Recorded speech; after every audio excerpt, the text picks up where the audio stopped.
कभी सोचा नहीं था कि सांपों के साथ भी खेलना पड़ेगा।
ओहो, कबड्डी खत्म तो भरतनाट्यम शुरू। लेकिन कोई बात नहीं, परवाइले जहरीले होंगे आप, सपेरा नचाएगा सांप।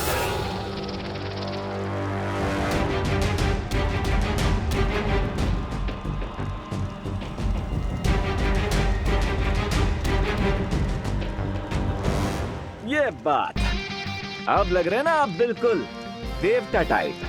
रूप में निखार आ गया, अब फेस लिफ्ट मिल गया आपको सर्वकाल। रूप बदल जाने से गुण नहीं बदल जाता, क्योंकि सियार अगर भेड़ की खाल ओढ़ ले तो भी वो सियार ही रहेगा, और सिंह अगर चेहरे पे नकाब चढ़ा ले तो भी सिंह ही रहेगा। चेन में बंधे बंधे बड़े बेचैन लग रहे हैं आप सर्वकाल। जानना नहीं चाहेंगे कि मैं कौन हूँ और यहाँ क्यों आया हूँ? मुझे आवश्यकता नहीं पूछने की, क्योंकि मैं जानता हूँ इस नकाब के पीछे किसका चेहरा है। वाव, रियली? मतलब मेरे बाएं हाथ को पता नहीं होता है कि मेरा दाएं हाथ क्या कर रहा है, और आपको एक सेकंड में पता चल गया कि मैं कौन हूँ?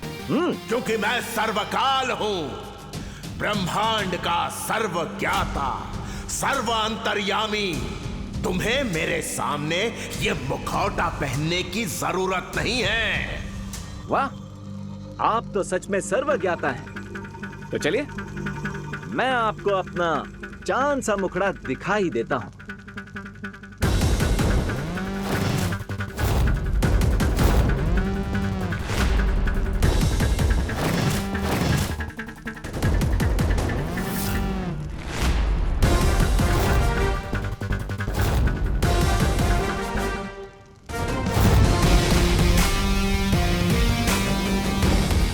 चेहरे के साथ आवाज और अंदाज भी बदल लिया तुमने मालवी।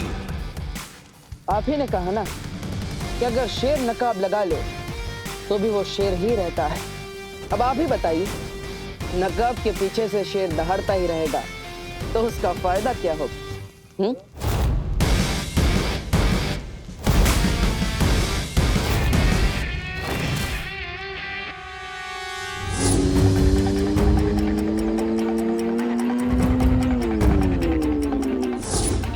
अगर मुझे किसी तरह उस नकाबपोश की बाइक का नंबर मिल जाए तो उसके घर का एड्रेस भी पता चल सकता है। लेकिन जिस तरह नकाबपोश फाइटिंग करता है उसे देखकर लगता तो नहीं है कि उसकी बाइक का नंबर ट्रांसपोर्ट ऑफिस में रजिस्टर्ड होगा।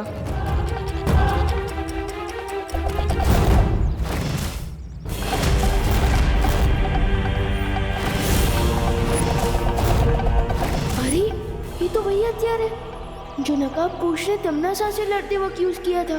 तो फिर इस वेपन से मेरे ऊपर कौन टारगेट प्रैक्टिस कर रहा है?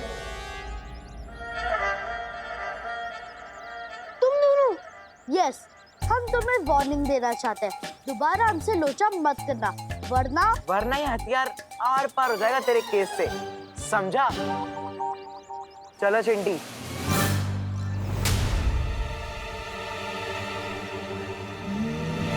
तिम्नासा के बिछाए सर्पजाल को भेद कर तुम मेरे पास आए हो। कुछ तो कारण होगा तुम्हारे पास। खात्मा तो जरूर होगा तिम्नासा, लेकिन अच्छाई का नहीं, तुम्हारा। और जिस शक्ति के हाथों तुम्हारा अंत होने वाला है, वो शक्ति धरती पे सांसें ले रही है। मैं आपसे उस छुपी शक्ति के बारे में जानने आया जो तिम्नासा की मौत बनने वाली। जैसे मुझे तिम्नासा से छुटकारा चाहिए, वैसे आप भी तिम्नासा की इस कैद से आजाद होना चाहते हैं। आपकी आजादी का रास्ता मेरे रास्ते से होकर जाता है। जिस छुपी शक्ति की तुम्हें तलाश है, वो पहेलियों के माया जाल के अंदर है, ताकि कोई बुरी ताकत उसे नुकसान ना पहुंचा सके। पहेलियों का माया जाल? हाँ, मैं तुम्हें उस छुपी शक्ति तक पहुंचने का दरवाजा दिखा सकता हूं। उसके बाद पहेलियों के माया जाल को तुम्हें खुद तोड़ना होगा। क्या तुम ऐसा कर पाओगे बालवीर? मेरे जीवन का सिर्फ एक ही मकसद है, बुराई को जड़ से मिटाना। अगर तिम्नासा का अंत इस छुपी शक्ति के हाथों लिखा है, तो मैं किसी भी माया जाल को तोड़ने के लिए तैयार हूं। ठीक है, तो सुनो। वो शक्ति एक ऐसे जीव में छुपी है जो खुद ही अपना पिता है, जो खुद ही अपनी माता है, जो सदियों पुराना है, जो अपना ही विधाता है। इस पहेली को सुलझा लोगे तो उस द्वार तक पहुंच जाओगे जिसके पीछे तुम्हें वो छुपी शक्ति मिलेगी। मेरी शुभकामनाएं तुम्हारे साथ हैं बालवीर। वैसे ये द्वार भारत नगर के पास ही है।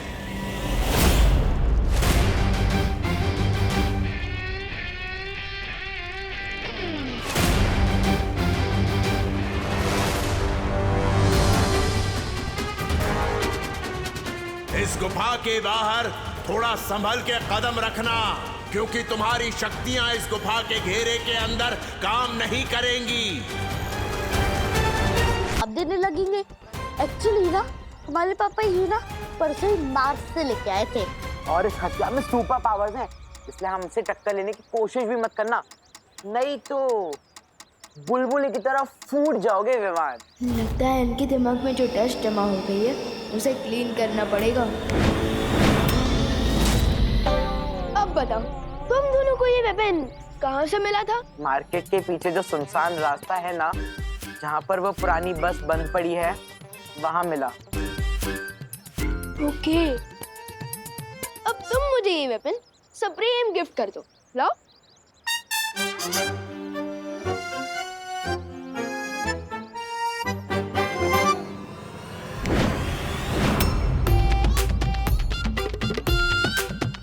चिंटी, वो हथियार कहाँ गया? मुझे क्या पता है भैया, हथियार तो आपके हाथ में था। झूठ मत बोल चिंटी, मैंने तुझे दिया था। लेकिन ये पॉसिबल कैसे है? उस बस के पास तो परियों का सामना चपटाली और नागी जैसे हुआ था, जबकि नकाबपोश मेरे साथ मिलकर तिम्नासा से टक्कर ले रहा था। तो फिर उसका ये हथियार उस बस के पास कैसे मिला?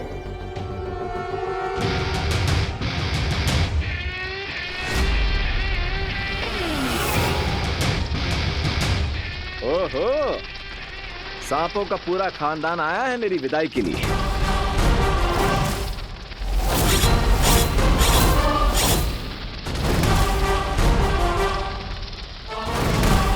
तिम्नासा, जैसा कि तुमने कहा था, मैंने बालवीर पर भारत नगर में नजर रखी थी।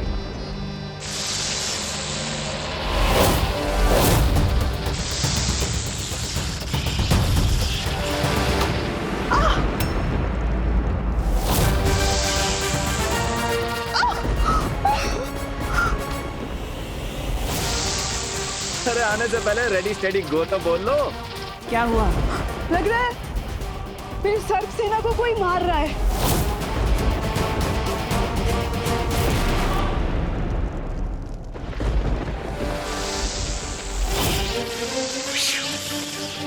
बड़े जिद्दी किस्म के सांप हो यार।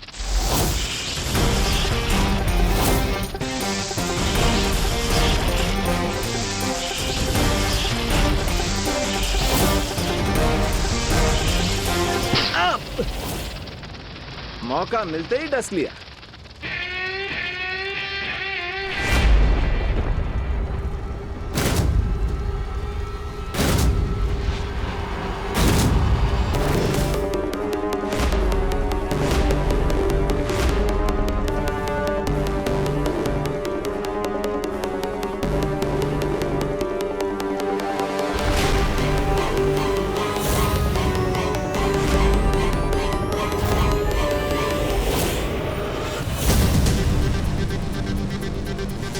किसकी हिम्मत हुई सुरक्षा घेरे को तोड़ने की?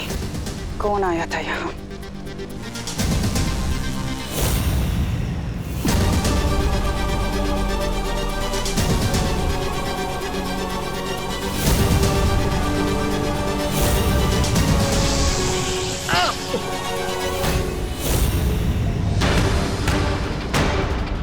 ये सब कुछ उसी नकाबपोश ने किया है। नकाबपोश? हाँ, लेकिन मेरे एक सांप ने उस नकाबपोश को डस लिया है और बहुत जल्द जहर का प्रभाव उसके शरीर में फैल जाएगा और उसकी मौत हो जाएगी, क्योंकि मेरे जहर का तोड़ सिर्फ और सिर्फ मेरे पास है। इसका मतलब वो नकाबपोश कोई आम योद्धा नहीं है, बल्कि उसके पास भी जादुई शक्तियां हैं और केवल यहाँ से जाना चाहिए।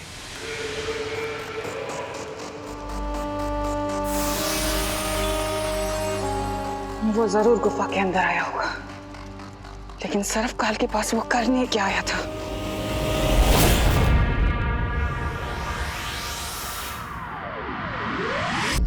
अरे वो टेरेस पर भी नहीं है। कौन टेरेस पर नहीं है मम्मी? अब पीछे ढूंढ रही है। अरे देबू, वो जब से तुझे स्कूल छोड़ने गया था तब से घर वापस ही नहीं लौटा है।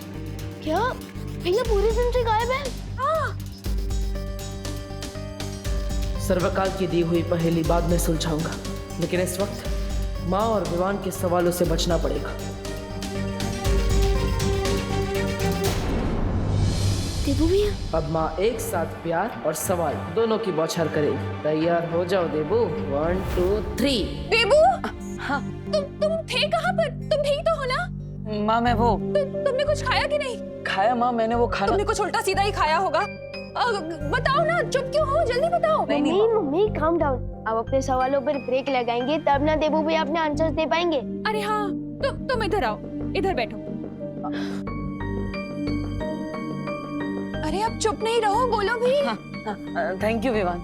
थैंक यू बाद में, पहले आंसर दीजिए कि आप मुझे छोड़कर बस स्टॉप कहाँ गायब थे नॉन स्टॉप? नहीं, मैं तो तुम्हें छोड़कर वापस ही आ रहा था, लेकिन अचानक रास्ते में एक लेडी मिली जिनकी गाड़ी का टायर पंचर हो गया था और इसलिए मैं उन्हें हॉस्पिटल लेकर गया। ये कौन सा लॉजिक है भैया? अगर टायर पंचर हुआ था तो हॉस्पिटल क्या करने ले गए थे? अरे नहीं, तुम समझे नहीं विवान। वो जो लेडी थी वो प्रेग्नेंट थी और इसलिए उनकी हेल्प करने के लिए कोई नहीं था, तो मैं उन्हें हॉस्पिटल लेकर गया। लेकिन अब सब कुछ ठीक है, वो भी स्वस्थ है और उन्हें एक लड़की हुई। अच्छा, ये तो बहुत अच्छी बात है कि तुमने किसी की मदद की। लेकिन देबू, अगली बार से ना मुझे फोन कर दिया करो, वरना तुम्हें पता है ना मेरा बीपी ऊपर नीचे। नहीं माँ, चिंता मत कीजिए, मैं हूं ना, मैं आपको कुछ नहीं होने दूंगा। अगली बार ध्यान रखूंगा। सॉरी। It's okay. अच्छा चलो, अब तुम तीनों हाथ धो लो और मैं तुम्हारे लिए गरम गरम समोसे बनाती हूँ। ठीक है मम्मी। मम्मी, जब बेबी पैदा होता है तो मम्मी को दर्द होता होगा ना? हाँ, तो आपको भी बहुत पेन हुआ होगा ना जब देबू भैया, विवान और मैं पैदा हुए थे?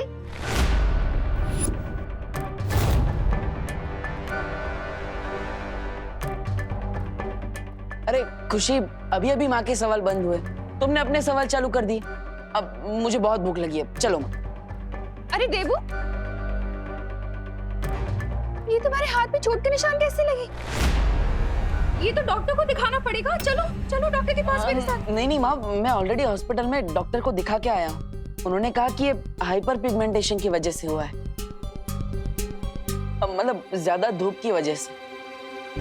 चिंता करने की कोई बात नहीं है, उन्होंने मुझे दवाइयाँ भी लिख के दी है, मैं खुद लेकर आता हूँ। अरे लेकिन दवाइयाँ तो मैं फोन पे मंगा लूंगी ना। नहीं माँ, मेडिकल शॉप पास में ही है ना, मैं जुब से गया और जुब से आता हूँ, चिंता मत करो। हाँ? वो नकाबपोश आखिर तुम्हारे पास आया क्यों था? मुझे सीधे सीधे जवाब देना सर्वकाल। क्या तुमने उस नकाबपोश को छुपी हुई शक्ति के बारे में कुछ भी बताया है? हो सकता है बता दिया हो मैंने, क्योंकि शत्रु का शत्रु आखिर मित्र ही तो होता है ना? तुम्हें इतनी बड़ी गलतफहमी हो भी कैसे सकती है सर्वकाल? जिस छुपी हुई शक्ति को तिम्नासा नहीं ढूंढ पाई, उसे वो नकाबपोश ढूंढेगा। मजाक लगता है तुम्हें? क्योंकि तुम्हारी छोटी सी अकल में ये बात नहीं आती है कि मंजिल तक पहुंचने के लिए तेज भागने से ज्यादा जरूरी होता है सही दिशा में भागना। और मेरी मदद से नकाबपोश ने सही दिशा में कदम उठा लिया है। अच्छा सर्वकाल, अगर तुम्हें लगता है कि तुम्हारा ये तिनका बहुत ऊंची उड़ान भरने वाला है ना, तो मैं बहुत जल्द उसके पर काटने वाली हूँ। और हाँ, तुम्हारी जानकारी के लिए बता दूं कि नागिनी ने उसके अंदर अपना जहर छोड़ दिया है।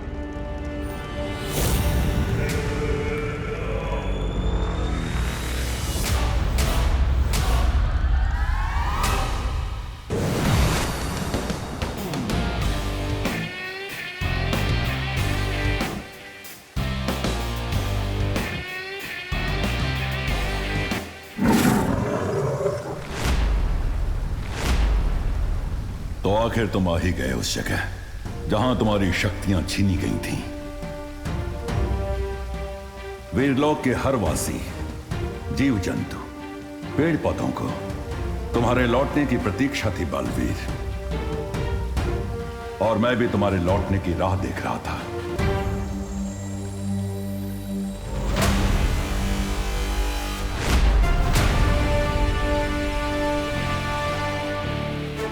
वीरलोक में वापस लौटकर मुझे भी बहुत अच्छा लग रहा है शौर्य, लेकिन मैंने जो किया वो भी बहुत जरूरी था। जब सर्वकाल से मुझे छुपी शक्ति के बारे में पता चला, तब तिम्नासा को मुझ पर शक हो गया था। इसलिए मुझे ये सब नाटक करना पड़ा।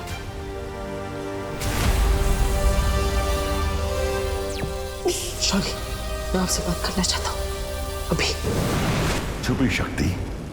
मुझे ऐसी किसी शक्ति के बारे में जानकारी नहीं है। कोई बात नहीं शौर्य, मैं उस छुपी शक्ति के बारे में पता लगा लूंगा, लेकिन अभी तिम्नासा को मुझ पर शक हो गया है, इसलिए वो मुझे रोकने की जरूर कोशिश करेगी। इसलिए हमें कुछ ऐसा करना होगा जिससे तिम्नासा का मुझ पर से ध्यान हट जाए। लेकिन ये कैसे संभव है? मुश्किल सही, मगर एक योजना है मेरे पास, और उसके बाद ही हमने सर्वकाल पर हमले का नाटक किया। मेरी इस प्राण ऊर्जा से अगर तुम सर्वकाल पर हमला करोगे तो वो नष्ट हो जाएगा, लेकिन ऐसा करने के लिए तुम्हें खुद सर्वकाल के पास जाकर इस प्राण ऊर्जा का धमाका करना होगा। तिम्नासा को तेल के दाने जितना भी शक ना हो, इसके लिए हमने परियों और विवान तक को सच नहीं बताया। इसलिए मैं ये निर्णय लेता हूँ कि धरती वासियों की रक्षा की जिम्मेदारी आज से बालवीर नहीं, बल्कि उसका उत्तराधिकारी विवान करेगा, क्योंकि आज से और अभी से मैं बालवीर की सारी शक्तियां छीनता हूँ, और उसके बाद में देबू बन गया, वो देबू जिसके पास ना ही शक्तियां थी और ना ही याददाश्त। तो ठीक है ना बेटा? आपने मुझे बेटा क्यों बोला? आप मुझे जानती हैं? जब्दाली और तौबा तौबा के कानों में भी ये खबर हमने ही डाली, ताकि वो लोग तिम्नासा को देबू के बारे में बताएं। बालवीर ने ना हम दोनों को पहचाने नहीं। हाँ, और कौन तिम्नासा बोल रहा था? कौन तिम्नासा? हाँ। लेकिन तिम्नासा भी कच्चे खिलाड़ी नहीं है। मेरी सच्चाई जानने के लिए उसने धरती पर परमाणु विस्फोटक लगा दिया, लेकिन मैंने भी अक्ल का कच्चा बनकर जानबूझ के तिम्नासा को उसी के जाल में फंसा दिया। प्लीज मुझे माफ कर दो। ये तो लगता है दीदी के पेपर्स हैं। डरपोक देबू का नाटक करते हुए मैंने उस परमाणु विस्फोटक का ट्रिगर भी चुरा लिया। अरे ये तो मेरा है, वो चूहे से भागते भागते मेरी जेब से गिर गया होगा। एक सेकंड दिखाइए, इस पे तो ट्रिगर लिखा है। हाँ, वो बंदूक में होता है वैसा ट्रिगर। या फिर जिससे बम को ऑन किया जा सकता है। लेकिन फिर भी सारी अड़चनों के बावजूद तिम्नासा ने वो परमाणु हथियार बना लिया, इसलिए मुझे खुद जाकर उस परमाणु हथियार के ट्रिगर का कनेक्शन तोड़ना पड़ा। एक सच को छुपाने के लिए ना जाने मुझे और आपको कितने झूठ बोलने पड़े, लेकिन फिर भी तिम्नासा और विवान को शक हो ही गया कि मेरी शक्तियां नहीं गई। और इसी शक को दूर करने के लिए तिम्नासा ने खुशी को अगवा कर लिया, और उसे बचाने के लिए तुम्हें एक नया रूप लेना पड़ा, नकाबपोश का।